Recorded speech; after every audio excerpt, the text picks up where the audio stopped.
And good evening, Saints fans. This is Saints Banter coming to you tonight, Monday night, January 30th, after a convincing Siena Saints victory, 84-75 on the road at the Quinnipiac Bobcats. This was a pretty good game throughout until the end. The Saints really pulled away in the second half and really just outwilled Quinnipiac on their own home court. Saints moved to 7-5 in the MAC. Quinnipiac falls to 5-7. A couple of Saints with double doubles. Brett Bisping, 17 points, 14 rebounds, and the story of the game I think had to be Levon Long, 26 points, 16 rebounds, and 6 assists to go along with a pair of steals and blocks. Long played like a man on a mission tonight. So I am joined by both Bill and Matt tonight. So I will throw it over to Matt for his initial reactions to the game.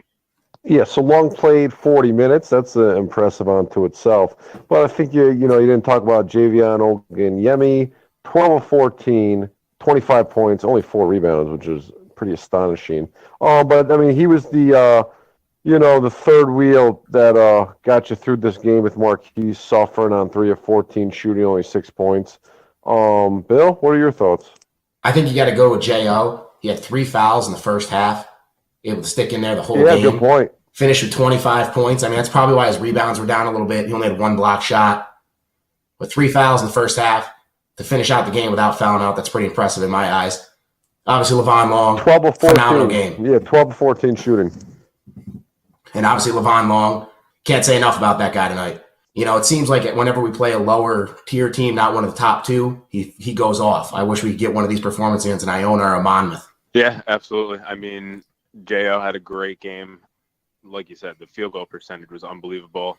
The 3 keys that we had to the game coming in was free throw shooting. Late in the game, Long went to the line and went 1 of 2, which dropped them down under that 70% threshold that we wanted to have them be over. But they ended, I think, right around 68% for the game from the line.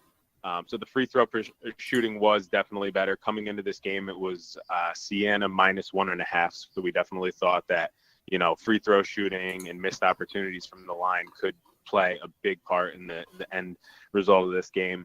And then also defensive rebounding was one of our keys. And I mean, they just absolutely dominated on the defensive and the offensive end. I'd like to get your guys' thoughts on how dominant we were on the boards. I'll jump on in this. I mean, 22 offensive rebounds, that'll offset any team that's not a good shooting team.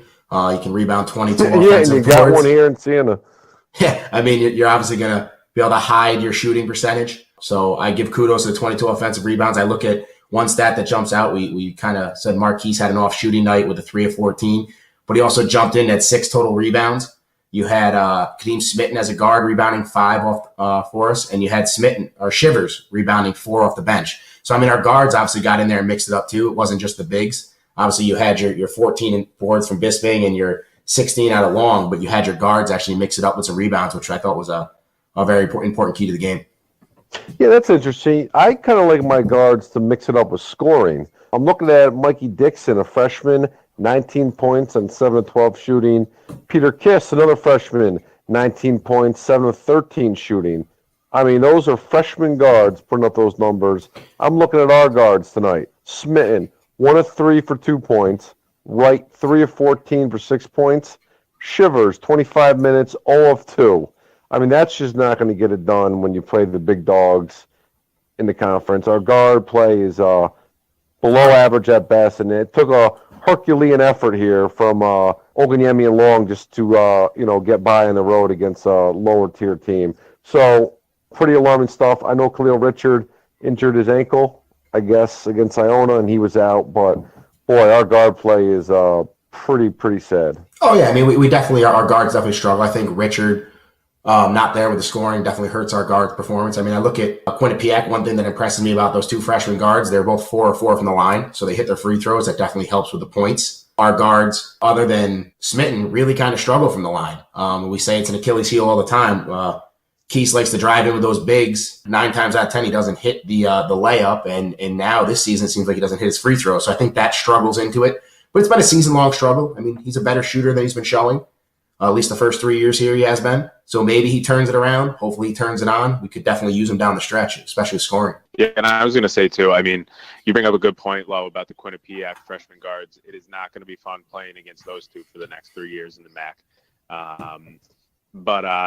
Yeah, I mean, I think another point that I wanted to make was the lack, not the lack, but how infrequently we shot the three today. Only 6 3-point attempts, which I think is great. I mean, Long had 2 huge 3-pointers, and then J.O. was a 3-pointer that really kind of put a cap on everything. I think after J.O. hit that 3 with the shot clock running down in the last few minutes of the game, that really sealed the deal. But I was going to say, coming into this game, I would have loved to see this team attempt less than 10 3-pointers and really try to pack it in down low. And they did do that. So, I mean, Quinnipiac was giving it to them, and they really just weren't taking it. Another thing I was going to say, too, is early in the game, it really seems like Bisping is not – he's kind of passing up on shots from the outside, as well as when he's getting the ball down low. I feel like he's just dribbling it out and passing it to right way more than he has all season. So I don't know if he's just a little bit reluctant to shoot right now. I don't know what your guys' thoughts are on that. Well, 2 things I'm going to bring up, then I'll pass it over to you, Matt. One, our only 3-pointers were hit by 3 big guys, Long and J.O. Or 2 big guys, Long and J.O., excuse me.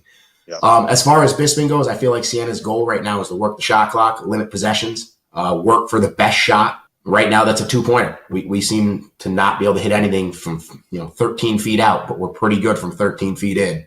So I think they're just going to continue to work and grind it out to put themselves in a higher percentage shot for this team. Well, yeah, I think Iona, they shot 3 of 19 from 3, and Jimmy said afterwards, there's a reason they're leaving you open, So I think maybe some of those guys got a hint there on that one. Interestingly enough, Fisher, Klang's another 3-point shot, does not see the court in the second half. I don't know why he's even getting on the court in the first half. Friday, not to be overlooked, 3 of 4, 7 points. Did get a stupid technical. I thought he gave us some solid minutes, and you saw a little glimpse of what he could be if he finds a treadmill and a weight room this upcoming off season. So, I think he was positive today for our freshman class. I was happy to see him go up strong, too. There was a couple plays. I mean, I know he got stuffed on one, and then the other one is when he got the technical. But, I mean, he's going up strong. He's not, switching and throwing up layups from down at his hip like some of our big guys do sometimes. So Hey. I liked it. J.O. dunked a few balls tonight, and that stupid alley-oop actually worked. Yeah, it was actually nice to see our team throw some balls down. They tried opening the Iona game with that. J.O. flubs it out of bounds, and the rest. Yeah, this team in particular cannot execute that play properly. I mean, it's incredible to me. How many times we tried a game? 3 or 4? I think we get at minimum, every 3 or 4 games. 3. Yep. We open every half with it. It's incredible how much we don't execute that play. We continue to go to the well on it. Hey, 1 for 1 tonight. Yeah, overall, my rundown, I think it was a solid win. Obviously, you never know how you're going to recover after the drubbing Iona gave us at home. But to go on the road and kind of win in somewhat easy fashion. I mean, midway through the second half, they really took the game over, and Quinnipiac kind of played it into our hands, and we played tough. We got a lot of rebounds, and we played tough. So overall, I'm satisfied with the win. I haven't had a chance really to watch the full press game yet. I'm sure we'll get a lot of quotes about how good of a team Quinnipiac is and how hard it is to win on the road. 3 out of 4 on the road after an 0-10 start. That's unbelievably impressive work by Jimmy. Hey, we'll take it. I think we'll take anything right now. So we'll wrap up the coverage on the game tonight. Like we said, definitely a strong win. I don't know if it's a statement win against a Quinnipiac team that we were favored against, but definitely a good win on the road. Moving forward, we've got Saturday night home against Canisius. What do you guys think for that game? You think we'll be favored at home? Canisius is now, 6-6 after they lost tonight on the road? 6-6, tied with the Rider for that 5th place. I think you got to beat Canisius at home. I know we played them pretty tight, 82-79. I think that was the end of December when we were in complete disarray. I'm hoping for a better effort, have a few days off, which really didn't help for Iona, but I expect a strong performance and, should come away with the win. Yeah, I agree. I think we should come away with a win. Played them tight at their barn. Team wasn't playing well. It was a road game. And for me, it's a must win if we want to keep contention going, have a chance to finish in the top three. We're sitting at 7-5. St. Peter's sitting at 8-4. So we still kind of control our own destiny in a way. It's a must win. I think we'll come out strong. I think we'll pick up the W. Yeah, and I think it's a big game too. Like we said, two teams really kind of going in the opposite directions as far as how they started in the MAC. Siena at 1-3. Canisius, I can't remember what their record was, but I know they were up in the top couple teams in the league for a little while there. So definitely a game that Siena should have at home. And then I think it's really big. St. Peter's, out of their last 10 games, I think they have 7 road games. So I think they're really going to start to come back down towards the middle of the pack. So it could be interesting, like you guys said. I think Siena can really control its own destiny for that 3 seed.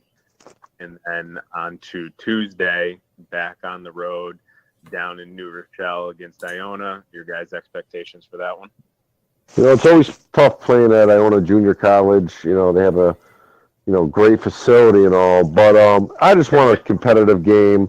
I want us to learn from our mistakes of last Friday. Clean up the shooting. Don't let Deschamps much get off. So just baby steps. Jimmy does not have a great track record against the top tier MAC teams. Although Siena did win that down there last year somehow. Just improvement. I want to see better effort and all that kind of stuff. Don't expect a win. Yeah, I mean, I'm not expecting a W. Again, road game, team struggle on the road, Jimmy struggles on the road. I would say one thing I noticed today is we didn't talk about in the games. We played a lot more zone. I know Iona can shoot it. Yeah, I know Iona can shoot it, but I do think we could play our zone with some of our bigger guys and really try to stretch the floor with them. Because I do think man-to-man, they eat us alive. They are way more athletic than us at almost every position.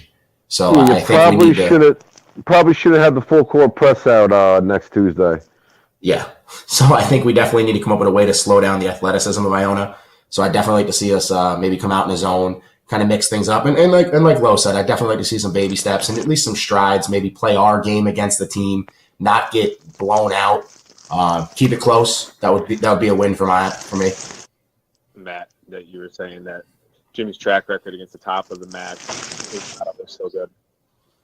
When I was looking at it today, coming into this game, if you took Siena out of the mix where they were, the top 5 teams in the league, Siena was coming in. I think they were 2-4 against those top 5, and then against the bottom 5, we were 5-1. So, that's what we are now. We're 5-1 now. So, yeah, I mean, Siena really dominates that lower half of the MAC and really struggles against that top half. So. Should be interesting to see if Siena can go down there again like we did last year and sneak out a win. I don't know. I can't imagine Siena's going to be any less than a 5, 6, 7 point underdog down there.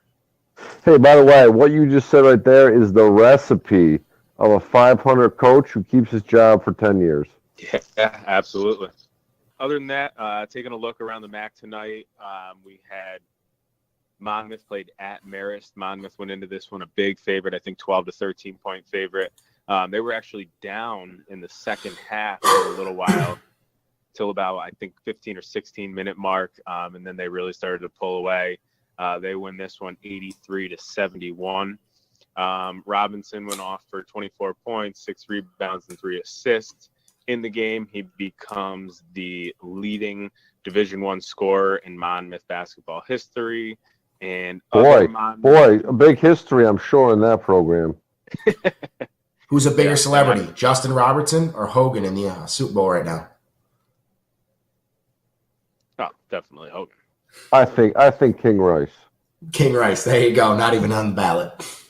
Yeah, I was going to say, in other Monmouth news, King Rice is still an asshole. So we got that going. And then Ryder and Canisius at Canisius tonight. Ryder goes in there and definitely pulls off an upset. They were 6.5 point underdogs. They end up winning by 6, 72 to 66. So like we talked about, two teams kind of really going in the opposite direction. That brings Canisius to 6-6 in the MAC and Ryder at 6-6 in the MAC. So that makes the Siena win on the road tonight all that much bigger.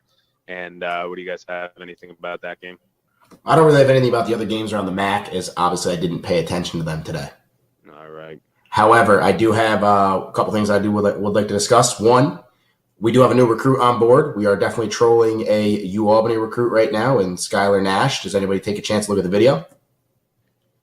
Yeah, I took a look at him. I mean, he's definitely getting some looks. He's got interest from a lot of other schools other than the ones that have offered him so far by the looks. But, I mean, he's got a great story, beat cancer. There's a good article out there. I think it was in the Gazette or the Record. But, I mean, seems like a really stand-up kid. I don't know if he's really looking to stay around this area or if he's possibly going to gravitate more towards the Midwest where he's from, out of the Chicago area, but we'll see. Yeah, I mean, he looks like he'd be a solid player. Like you said, great story. I hope we can definitely pick up, be nice. It looks like he's a shooter. Looks like he can stroke the ball a little bit, so it'd be nice to pick up a shooter. And for the last thing I'd like to discuss is the Nico watch. Has anybody got an update on Nico's? From what I'm hearing, there's no news. I haven't heard anything. I know that there's going to be the meeting this week on February 2nd, apparently, between him and Jimmy. Hopefully that still goes down and we possibly get a little more information out of the situation, but I haven't heard anything. Again, I responded to somebody earlier this week. I don't think any of the three of us really are holding any hope on him returning, especially not this year. But I think it's a very slim chance that he's back next year with the team either. Yeah, I mean, I think every game he sits out, it becomes a slimmer and slimmer chance. It is cool that he's in school, but, I don't think we'll see Nico in a Saints uniform ever again at this point. No, and I wish the kid well. I mean, obviously, you don't wish anything negative on the kid. I think he had some issues as far as, understanding what his role was, really buying into the team concept over, Nico just trying to get his.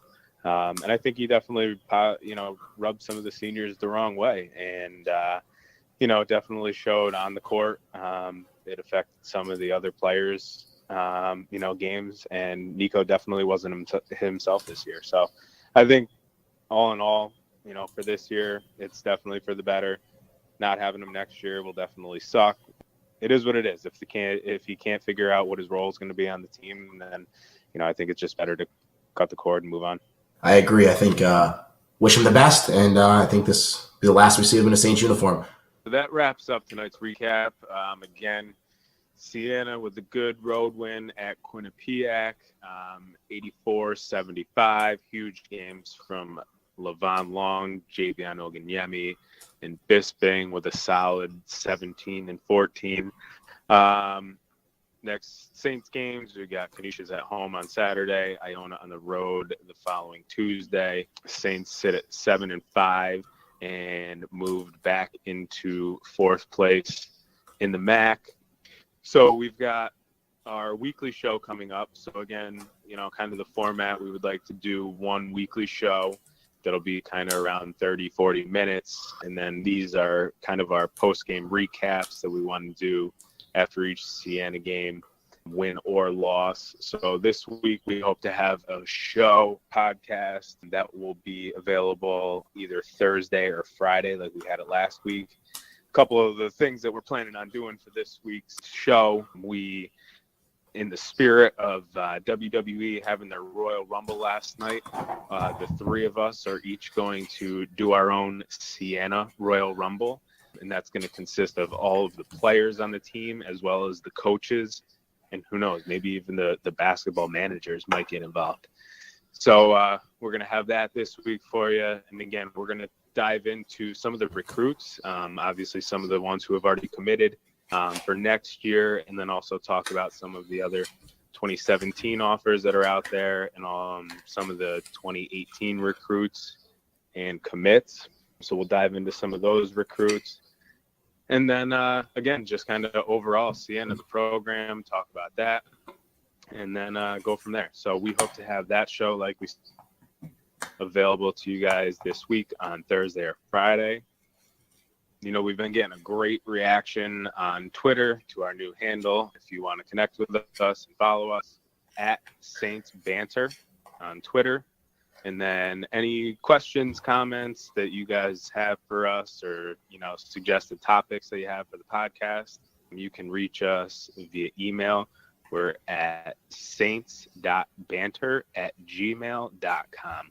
So feel free to send us out anything you have, any suggestions for future podcasts. Like we said earlier, we would love to start getting some interviews. We've already actually been in talks with a number of Siena employees and Siena people that are associated with the basketball program, some longtime fans, former players. So we have a lot of that in the works right now. So again, we know these first few shows are going to be rough. We're trying to clean it up. We're going to get it on a better hosting platform, better audio, all of that. So that's what we got for you guys. Billy, anything you want to take us out with? I'm excited about the Rumble. I can't wait. I can't wait to see what the feedback is. By the way, can we throw in Siena admin like John DiArgenio? Because I definitely would like to have an elimination there. Oh, if you want to throw DiArgenio in there, throw him in there. And surprise guests allowed from players of the past. That would be awesome. All in all, yeah, like Scott hit it on the head. We're definitely trying to clean up the audio. Thanks for bearing with us. We do have some special things planned here in the near future. I'm going to put actually on the background of the audio this time our Twitter handle and our Gmail, so you can email comments and get a hold of us on our Twitter handle. But all in all, thank you guys again. That's our recap. And also, real quick, just I wanted to say on YouTube, I mean, we share the link to the YouTube on, the page. We share it through our Twitter. We post it up on the board. But, I mean, if you actually go on to YouTube, subscribe to our channel, you can subscribe and you get notifications. Twitter, retweet it, share it, whatever. We love any feedback that you guys have. All right, that's all I have for tonight. Go Saints. See you guys later this week. Go Saints. Thanks, guys.